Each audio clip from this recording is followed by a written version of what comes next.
It was the night before Oscar and Oliver's birthday. They both lived very happy lives. They had both been adopted as their parents were both wizards, but the boys did not know this. Their adopted parents hated them, they never fed them, they never bought them presents.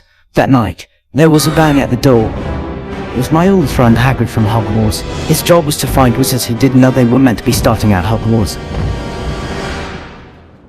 Sorry about that. My name is Hagrid. I'm groundkeeper at Hogwarts School for Wizards. I've got you both a birthday cake. I'm sorry about the spelling. Your aunt and uncle have been hiding all your invites, so I've cast a spell and here they are. And here's your official Hogwarts case with your uniform and some treats. You will need to do to Diagon Alley to get your wands and books and green guts back for your wizard money. The boy's Uncle Ronan, who they lived with, was not happy. He pulled the boys to the side and he said, There is no such thing as magic. That man is crazy. I'm calling the police. Magic is not true. It is fake news. I'm binning those boxes. My sister and her family are coming around for dinner tonight. You will greet our guests and then tidy up after us. Oscar and Oliver waited outside while their uncle's family arrived for their dinner party, smiling and greeting them as was their job. But they had a plan to grab their things and escape. Chaos, magic, and hot air balloons. Oscar used a magic trick to turn his own into a big fat hot air balloon. Oliver created a distraction with all the Hogwarts leather and made them fly around the living room. Their cousin fainted. Oscar, Oliver's uncle, was trying his hardest to keep his sister in the house. Meanwhile, Oscar and Oliver left and headed for the night bus. The night bus pulled out. The ticket man said to the boys, What's up, boys? Welcome to the night bus. Where you're hiding. Oscar looked at him and nervously said, Diagon Alley, please, sir. No problem, boys. That will be 20 galleons, please. Oliver looked at Oscar. He was very worried. He then looked at the ticket man and said, We have only got muggle money. Will you take that? Muggle money. Is this a joke, boys? Get off me bus before I get real mad. You are going to make us late. Waste men. The boys got off the bus, sad, but they were still determined to get to Diagon Alley. And Oscar saw something in the distance. Oh my goodness, Oliver. I forgot. Hagrid left his bike here. He left a note in my box saying we can use it if we get stuck. Oliver was scared. He looked at Oscar and said, I'm scared, Oscar. I want to get to Hogwarts, but I don't want to die. You cannot even ride a bike. How are you going to drive a motorcycle? Oliver, Hogwarts is a place for the brave. I can do this, buckle up. We're heading for Diagon Alley. Let's go. The boys made it to Diagon Alley in one piece, which is more than could be said for Hagrid's motorcycle. They would solve that problem later. Oscar saw Fred and George's magic trick shop and wanted to go there. But first things first, they need some galleons, so they headed to the bank. The boys walked into the bank. The goblins did not look very friendly. Oscar and Elsa asked for all their galleons. The mean goblins laughed and said that they had even less money than the Weasley family. Poor Ron. Lucky Ginny is now my wife, so she is super rich. The boys didn't have enough money for Fred and George's magic shop. All the money had would have to go on their wands. They headed to Liveranda's wand shop. Oscar and Oliver had everything they needed for now. They headed towards King's Cross train station and walked up platform 9 about 3/4 of the way up, and then followed their instructions and ran through the portal in the wall with all their belongings, and they were stood in front of the Hogwarts Express. Oliver felt a feeling of cold overcome him. He had a bad feeling. He looked at Oscar and said, I think something bad is about to happen, Oscar. Out of nowhere, the dark mark logo appeared on the floor. A group of Death Eaters emerged. Oscar and Oliver froze with fear. There was an announcement. Ladies, gentlemen, wizards and witches, the train station is under attack by Death Eaters. The Ministry of Magic has been informed. Do not engage with them. Please wait for their orders. The Death Eaters made their way to the platform. They started shouting. There will be no students going to Hogwarts this year. We have taken over the train station. And oh, how you ones prepare to die a very painful death. A fierce battle broke out. Some of the mums and dads were talented wizards. They were no match for the Death Eaters, though. Avadi Kedavra! The battle continued. Eventually the Death Eaters won. Sadly 6 wizards died, but not one Death Eater. These were powerful Death Eaters. Oscar looked at Oliver. They knew they were not strong enough to fight the Death Eaters yet, but Oscar and Oliver wanted to let them know that they were not scared of them. Hey, Mr. Death Eater, I know a guy who has a flying car. We don't even need this train. Yeah, that's right. What are you going to do about it? Oops, did I just stick my tongue out at you?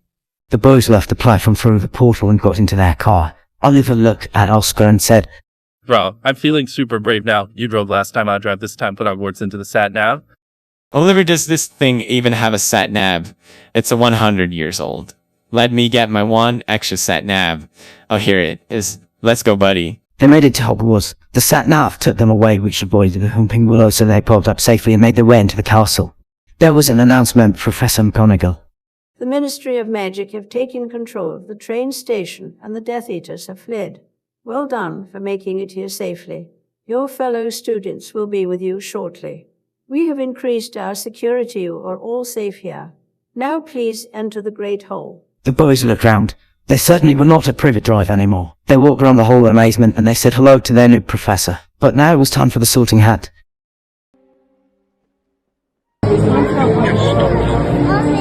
There's talent. Oh my goodness, yes, that's interesting. It's all here in your head. You're true and unafraid of toil. Let it be. Oscar was drawn into Hufflepuff. The rest of the students applauded him. Oliver was nervous. Oscar would make fun of Hufflepuff. He had a strong sense of justice, loyalty, patience, and a propensity for hard work. Oliver wanted to be a Gryffindor though, as honor, loyalty, boldness, and bravery were the type of wizarding trait he wanted to have. He put the hat on. You're brave at heart. Daring nerve and chivalry. It's all here in your head. Let it be. Gryffindor! Everyone was happy. Oliver looked at his teachers clapping. He spoke to Oscar and they promised to still be best friends, but they needed to follow their destinies. Hey, Oscar, congratulations on making it into Hufflepuff. You will be great. I hope we can still stay friends. Oliver, you could potentially be the bravest Gryffindor that ever lived. I believe in you. As for will we remain friends? No, Oliver, we were never friends. We are best friends, brothers.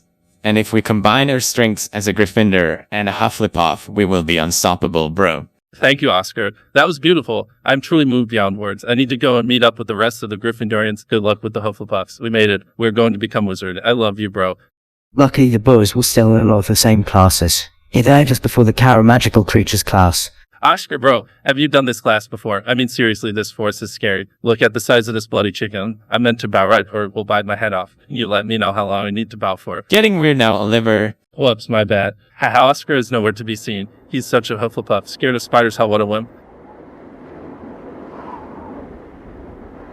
Seriously, Oscar, I'm getting creeped out here, or, yeah, bro. Oh, what a beautiful spider. You're so big and beautiful and strong too. Can we be friends? The boys did go their separate ways. Oscar turned out to be something of a natural. Some would say a child prodigy on a broom, and he became the new star player for the Hufflepuff Quidditch team. Oliver focused on his studies. He was determined to be the greatest Gryffindor that ever lived. He set himself a mission to read up on the history, and he tried to retrieve the Sword of Gryffindor. Despite his hardest efforts, he couldn't claim it even with his best friend's help. Oscar was being chased around the school by girls all the time now as he was a famous Quidditch player, but he still made fun of Oliver and they weren't in classes. They were trying to hang out together as much as they could. On his way back to the dorm, he heard some 60 Slytherins talking. He had been advised to stay away from them as they were bad news. They were talking about Death Eaters attacking the Ministry tomorrow. Oliver was scared. He didn't know what to do or who to tell. But then he had a moment of clarity as he said to himself, Oliver, if you want to be a true Gryffindor, you cannot just leave this. You need to do something about it. But then again, who's going to believe you or what you heard away? I know how about your best friend in the whole wide world, Oscar. Let's meet him and share the secret. Where should I meet him to share the secret? I know how about the Chamber of Secrets. Hey man, thanks for coming. I heard from some Slytherins that Death Eaters are going to attack the Ministry. Shall we tell a teacher? Is it the same ones that attack us at King's Cross? Yes, they would be more prepared than at the train station. It must be them. Oscar looked at in thought. Shall we tell a teacher? Now let's not tell a teacher. Snitches get stitches, and trust me, I'm a seeker. I know everything about snitches. We're both trained wizards now. Get your wand and get your broom. Let's go check this out. Oscar got on his broom in a hurry and left before Oliver. He was so determined to get those Death Eaters and into being a world-class seeker in Quidditch he raced ahead of Oliver. Oliver grabbed his broom, looked at it and shouted up with an urgency he had previously been lacking in his flying lessons. Now he felt like a fierce brave lion. The soul of Gryffindor was alive in the world within him. He got on the broom and was hot on Oscar's tail. Oscar had made it in London. He was super quick and head for the Ministry. Fast. Just behind her was Oliver. He had made up some serious time by going across the water. He could see Oscar just up ahead. Hey, Oscar, wait for me, bro. It's too dangerous to face them on your own.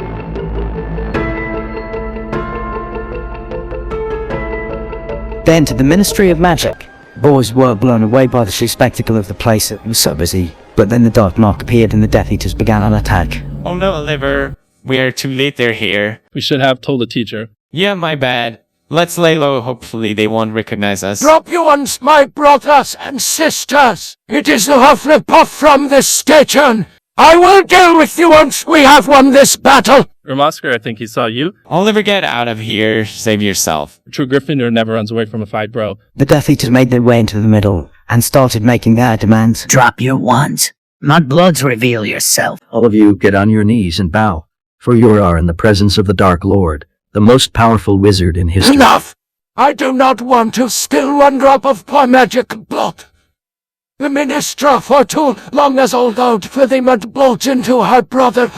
Please, step forward and pledge yourself, or prepare to die. Everyone dropped their wands. Oliver and Oscar didn't trust them, so kept their wands on them. Once everyone had dropped their wands, the Death Eaters started killing. It was a trap. Avada Kedavra! Avada Kedavra! Avada Kedavra. Avada Kedavra. Avada Kedavra. Seriously, Oliver.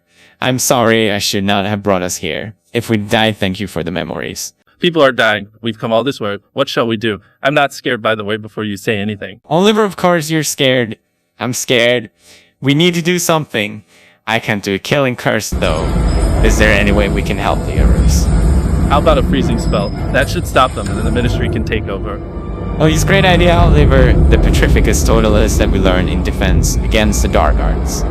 Yes, let's wait for the right moment. Now is our chance, Oscar. They're regrouping for a big attack. Petrificus Totalis. Oliver, I think we did it. They're not moving. We have saved the Ministry, alright? Oliver, look at all the dead people. I feel really bad.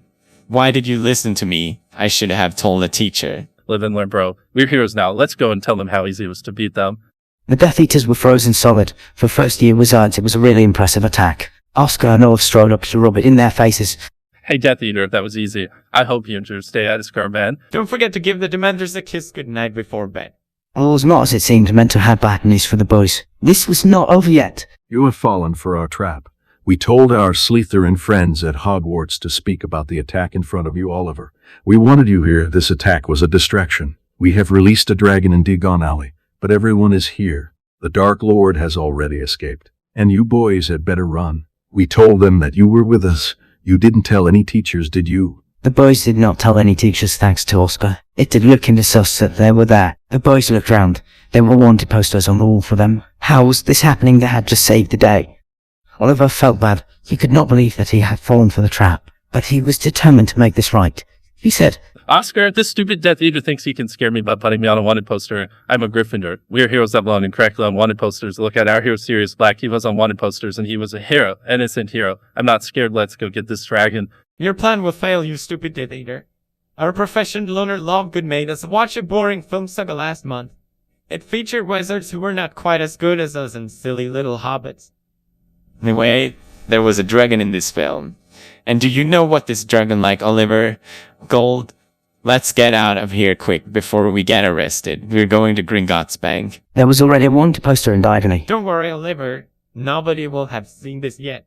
Let me just get my trusty one out. Even a skull. Good work, Oscar. It's gone. Now let's head towards Gringotts Bank. Just a thought before we do. I'm all for being brave, but sometimes being sensible is the bravest thing a person can do. Shall we try to get a teacher to help us? No, Oliver. We're both getting pretty powerful. I'm not scared of anything. Let's go find this dragon. Or have all the goblins gone? I don't know. It's a mess in here too. Did you hear that? It sounded like smashed glass or maybe shattered marble. But what could be making that noise? It must be pretty big. There was a moment of silence between the two of them. Oscar gulped. It was this point he realized he should have told the teacher. Dragon. Dragon.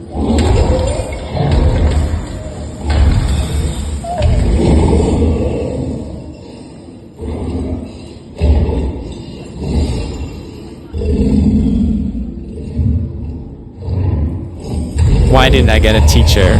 Oh, no.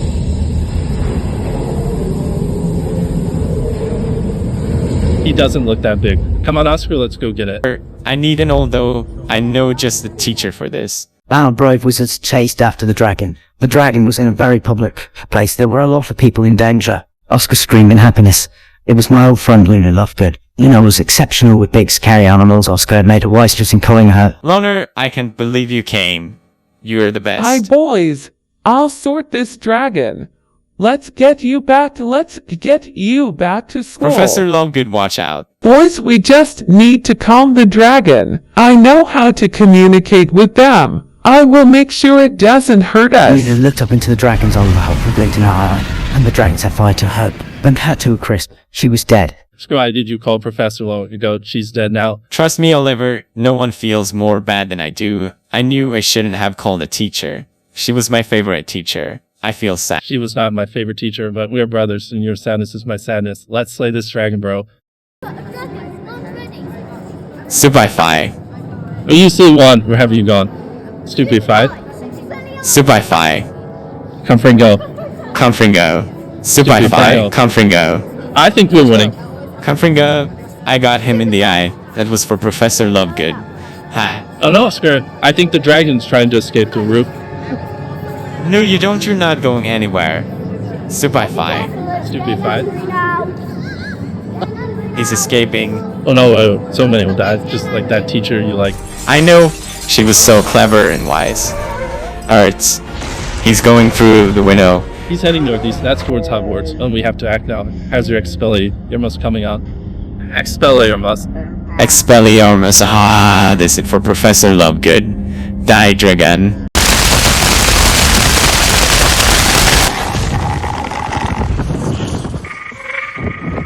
Well, that's that done. We killed the dragon, defeated Death Eaters. Oliver, you head back to Hogwarts. I'm going to pick up Professor Lovegood's burned body and take it to her family. That sounds emotionally very difficult for you. I can come with you? Oliver, thank you for your offer. You did not like the professor. This is something I need to do on my own. Oliver headed back to Hogwarts. He flew past the night bus. He had come a long way since being kicked off that. He was a very brave Gryffindor now. Oscar had returned Luna's body to her father. He didn't understand why he was so upset with him for bringing her into contact with the dragon. At least he brought her body back. On his way back, he had to try and hide from some Death Eaters who were angry about their dragon dying. Oh no, my dragon is dead! The boys had cleared the name and the wanted posters were gone. As Oliver approached Hogwarts, he was greeted back a hero. He was so proud he had saved the school and saved the day.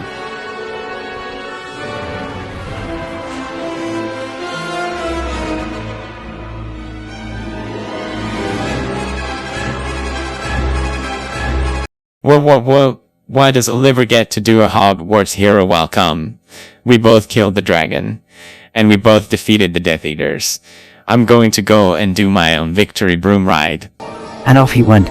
Oscar came back a hero, just like his friend Oliver. It had been quite the first year for our two young wizards. They could potentially be the most powerful wizards to ever join Hogwarts, even more so than me, with storyteller and friend, Harry Potter, the boy, who lived.